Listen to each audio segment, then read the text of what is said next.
Ya, sepertinya bros yang saya bikin ini hasilnya kurang maksimal ya.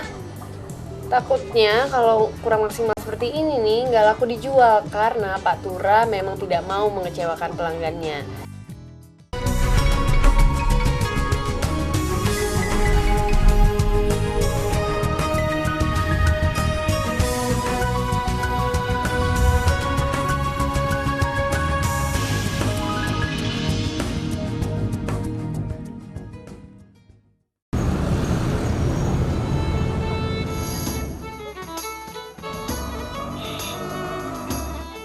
Pasar Ikan Luar Batang, Penjaringan, Jakarta Utara. Di pasar ikan inilah beragam jenis hasil laut diperjualbelikan.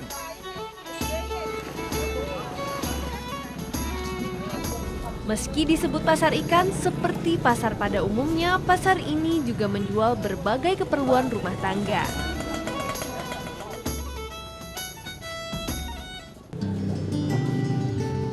Aseng adalah salah seorang buruh yang bekerja di kios kerang. Sehari-harinya pemuda ini menantikan kerang yang dikumpulkan nelayan dari Kepulauan Seribu. Biasanya kerang datang 2-3 bulan sekali. Karena baru diambil dari laut, kerang-kerang ini tentu saja masih kotor, belum terpisahkan dari pasir laut. Makanya harus dibersihkan dengan air keras terlebih dahulu. Hati-hati, air keras ini tidak boleh kena tangan karena kulit bisa melepuh. Setelah pasirnya hilang, baru deh dibilas dengan air biasa.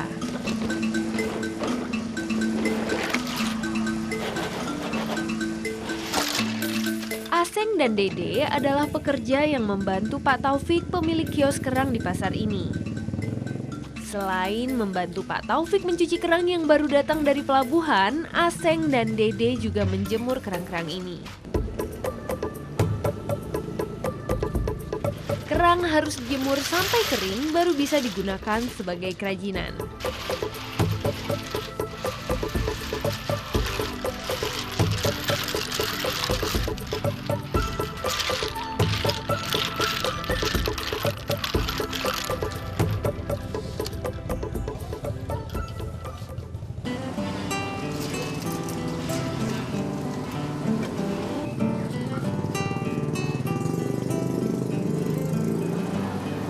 Tentunya tidak semua kerang untuk dimakan. Justru kebanyakan jenis kerang dikumpulkan oleh para nelayan untuk dijadikan kerajinan. Nah, kerang-kerang yang digunakan untuk kerajinan itu sudah dikeluarkan dulu dagingnya seperti ini nih. Jadi sudah kosong seperti ini.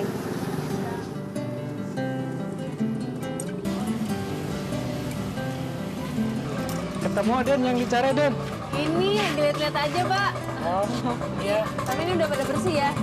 Sejak 10 tahun lalu, Pak Taufik sudah mengumpulkan kerang dari para nelayan yang berlabuh di Pelabuhan Sunda Kelapa. Pak, di sini kan dekat pelabuhan nih, Pak. Kenapa sih Bapak bisa kepikiran buat ngumpulin kerang-kerang dari para nelayan gitu, Pak? Nah, kepikirannya ya dari papan congklak. Pertamanya ada papan congklak. Kerangnya kerang ini beginian gitu. Biji congklak ini. Kesininya orang bawa biji congklak banyak campurannya yang bagus-bagus gitu. Dientep-entep jadi bagus juga gitu, jadi sesuatu apa gitu, kerajinan begitu. Terus Pak, jenis kerang seperti apa sih Pak yang paling laku buat kerajinan gitu Pak? Kebanyakan yang kecil-kecil begini, ini bisa kecil-kecil ya? kalau disusun-susun jadi sesuatu, tergantung imajinasi masing-masing. Nah, kerang-kerang ini akan dibawa oleh salah seorang pelanggan Pak Taufik, namanya Pak Tura. Oke Pak, ini berarti ini mau diambil Pak Tura ya Pak katanya ya Pak? Katanya iya ada mau datang hari ini gitu. Ya udah berarti kita siapin, kita bungkus aja kali ya Pak? Iya lah. Kalian udah tahu aja, percek nih kayak gini. Nah, Pak Tura sudah datang tuh. Setiap kekurangan pasokan kerang, Pak Tura datang ke kios Pak Taufik untuk mengambil kerang. Gimana aja Pak? Salam. Ya Pak. Ya Pak, yang ini ya Pak? Ya. Oh ya udah nih Pak. Kerang-kerang ini merupakan bahan dasar untuk membuat kerajinan tangannya. Memasukkan kerang-kerang ini harus hati-hati loh. Kalau belum terbiasa, beberapa jenis kerang ada yang bercangkang tajam dan bisa melukai tangan. Satu karung kerang ini harganya sekitar Rp50.000.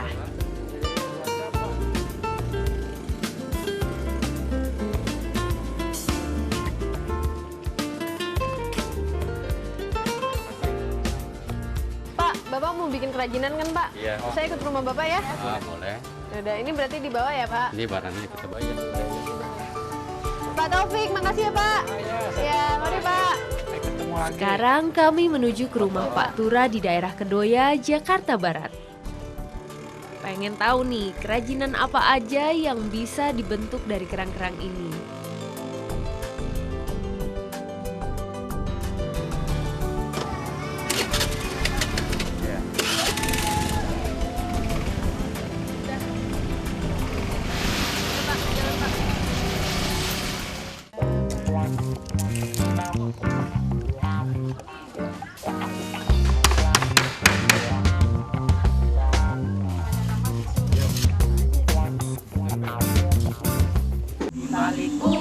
Indonesia tak pernah berhenti melahirkan pahlawan. Walau di gunung, saya akan pimpin bangsa saya. Pahlawan sejati memiliki hasrat berkorban yang tidak pernah mati. Carilah lagi pahlawan-pahlawan yang masih bertebaran di seluruh pelosok bumi Indonesia ini.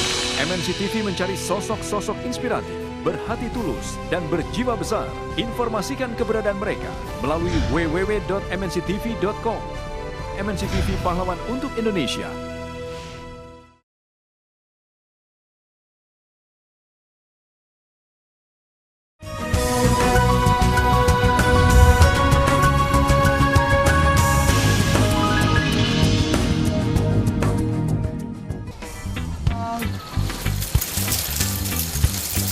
Dalam mengerjakan kerajinannya, Pak Tura dibantu oleh istri dan beberapa tetangganya.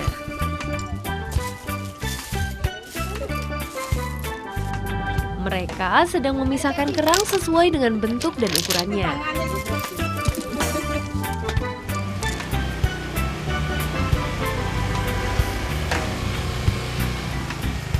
Lagi bisa-bisain ya, Pak ya? Sekitar 30 menit dari pasar ikan luar Batang sampai juga di rumah Pak Tura. Iya, Pak. Bu, ini ada lagi, Bu, kerang-kerangnya. Oh, iya. Iya. Itu ada yang kecil, kan? Membuat kerajinan kerang sudah dilakukan Pak Tura sejak 5 tahun lalu. Tidak semua jenis kerang bisa diolah menjadi kerajinan. Ada beberapa jenis kerang yang tidak bisa digunakan untuk kerajinan Pak Tura. Misalnya kerang hijau. Kerang-kerang berukuran besar biasanya digunakan untuk kerajinan lampu, hiasan meja, atau sekedar pajangan. Sedangkan kerang berukuran kecil dibuat untuk aneka jenis aksesoris. Pak, Iya. awalnya Bapak bisa bikin kerajinan kerang ini kenapa sih, Pak? Awalnya saya bekerja. Pada saat itu saya kecelakaan sehingga kaki saya patah. Nggak mungkin lah untuk kerja berat lagi. Kebetulan ada teman mengajak untuk usaha kulit kerang. Kebetulan kulit kerang ini kan ya boleh dikatakan limbah, tapi bisa dimanfaatkan. Kenapa sih, Pak, Bapak milihnya tuh kerang gitu kan? Banyak limbah yang lain nih, kenapa harus kerang gitu, Pak? Jadi kalau kerang menurut saya kayaknya lebih antik gitu. Karena dasar memang dari laut, kita gabungkan dengan koleksi yang di darat gitu. Sehingga kayaknya saya lebih suka begitu. Oh gitu, intinya lebih suka gitu ya, Pak. Habis ini kita mau kerjain apa lagi nih, Pak? Nah, setelah ini ada pekerjaan yang harus dikerjakan. Contohnya kita cuci pasir. Setelah gitu, cuci dicuci pasir. nanti kita jemur. Oh gitu, oke. Bu, saya ikut Bapak nyuci pasir dulu ya. Ya. Para tetangga yang turut membantu Pak Tura dalam usaha kerajinan kerang ini diberi upah 20 hingga 30 ribu rupiah per hari tergantung banyaknya kerang. Keputusan Pak Tura meninggalkan pekerjaan sebelumnya dengan beralih menjadi perajin kerang didukung oleh keluarganya. Termasuk Zaka, anaknya yang ikut membantu usaha kerajinan kerang ini. Di waktu senggangnya, anak ketiga Pak Tura ini mengumpulkan kayu bekas dari toko rongsokan tak jauh dari rumahnya. Kayu bekas yang dipilih adalah kayu bekas peti kemas karena kayu ini memang dibutuhkan oleh Pak Tura untuk dijadikan bingkai lukisan. Zaka membayar Rp20.000 untuk satu kerangka bekas yang dibawanya.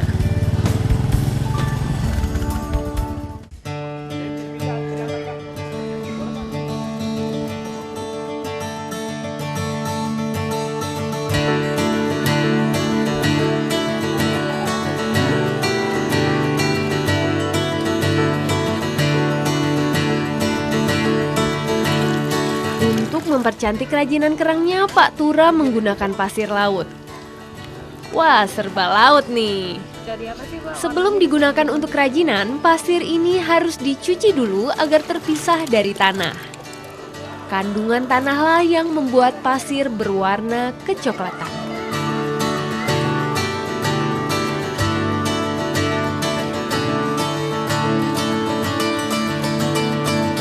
Setelah dicuci bersih, pasir ini dijemur deh di bawah sinar matahari seharian.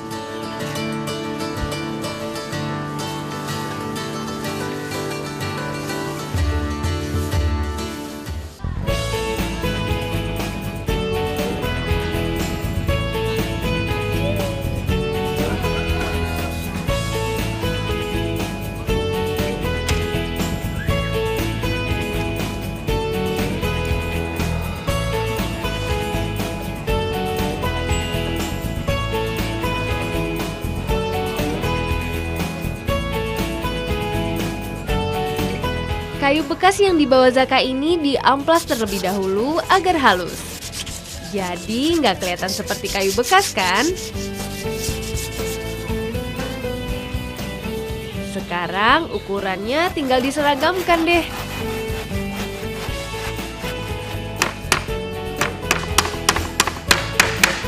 Sip, sudah jadi deh.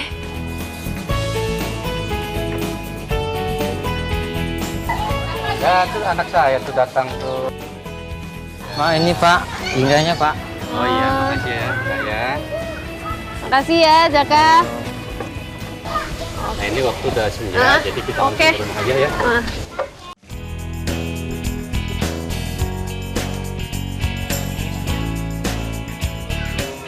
Disinilah bengkel kreasi tempat Pak Tura mengerjakan kerajinan kerangnya. Tempat ini sekaligus menjadi tempat tinggal Pak Tura dan keluarganya. Niat awal saya sih ingin belajar menghias bingkai ini, tapi kelihatannya kok agak susah ya. Pak, kalau misalnya model-model yang Bapak bikin ini, Pak, itu Bapak taunya dari mana sih, Pak?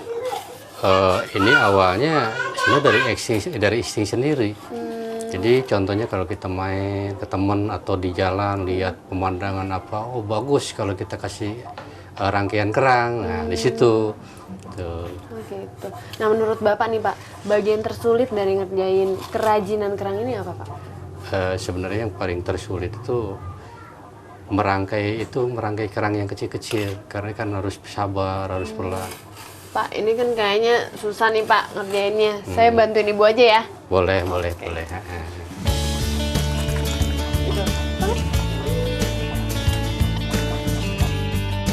Meski sudah dihaluskan, bingkai ini harus dilapisi dengan pasir terlebih dulu.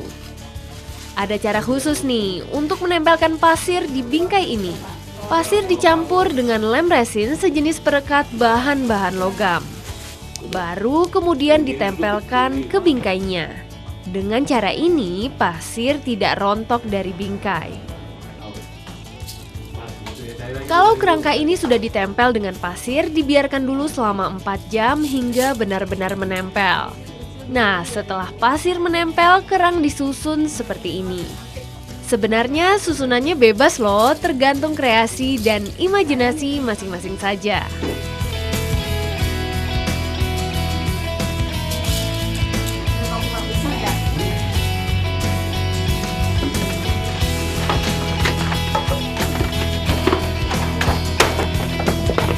Bingkai yang sedang Pak Tura buat ini termasuk karya Pak Tura yang paling sulit.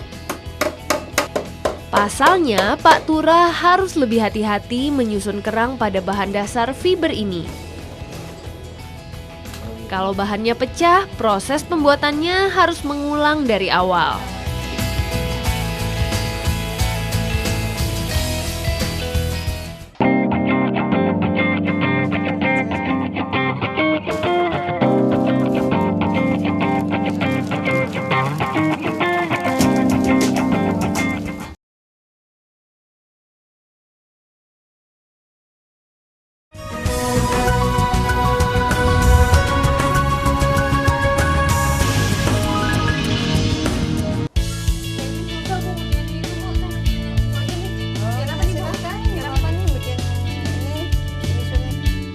Setelah memperhatikan proses pembuatan bingkai, sekarang saya ingin belajar membuat kerajinan bros kerang.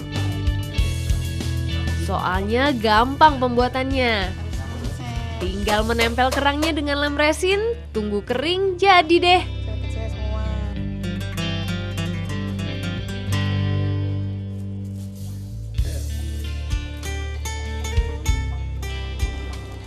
Ya, sepertinya bros yang saya bikin ini hasilnya kurang maksimal ya.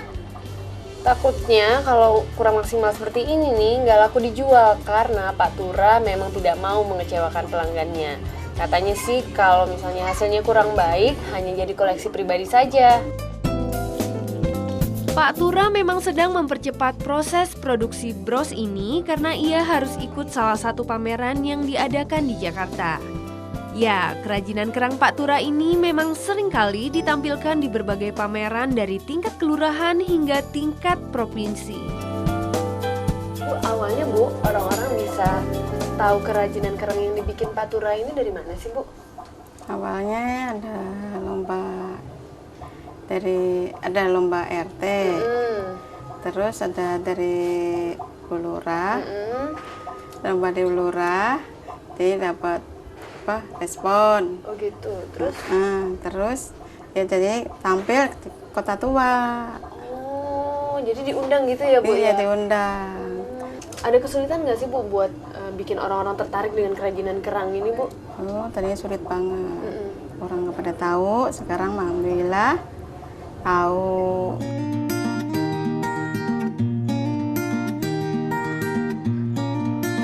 Lampu dan cermin adalah hasil karya Pak Tura yang paling digemari orang-orang.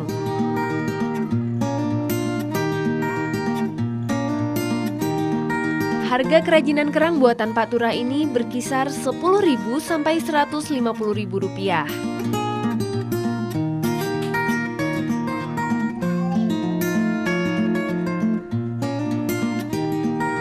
Assalamualaikum. Sore ini Pak Tura kedatangan Bulia, salah seorang pelanggannya.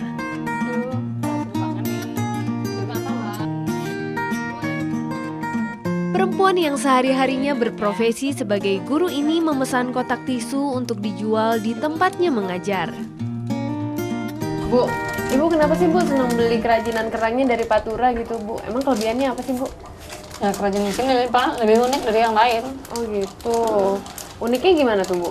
Ya lebih unik, lebih menarik gitu. Pokoknya kan Lebih menarik. Kalau soal harga nih Bu, dibandingkan dengan mutunya sesuai nggak sih Bu? sesuai harganya. Malah tuh sering tuh Pak Tura tuh ngasih potongan harga ya. Jadi nggak mahal ya Bu menurut Ibu ya? Ya nggak Pas mahal. ya Bu. Jadi Nggak Ibu nggak mahal. boleh minta diskon lagi dong Bu.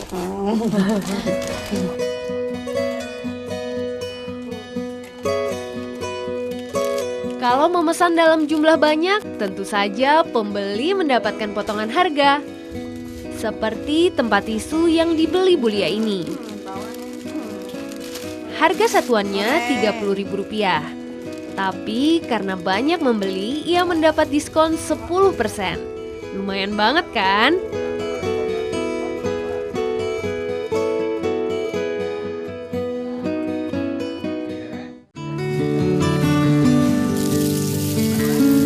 Cobaan yang menimpanya memang membuat Pak Tura terpaksa meninggalkan pekerjaan lamanya. Tapi hal ini tak membuat Pak Tura menyerah. Ia bangkit dengan beralih ke kerajinan kerang. Rangkaian kerajinan kerang laut yang indah menjadi berkah bagi keluarganya.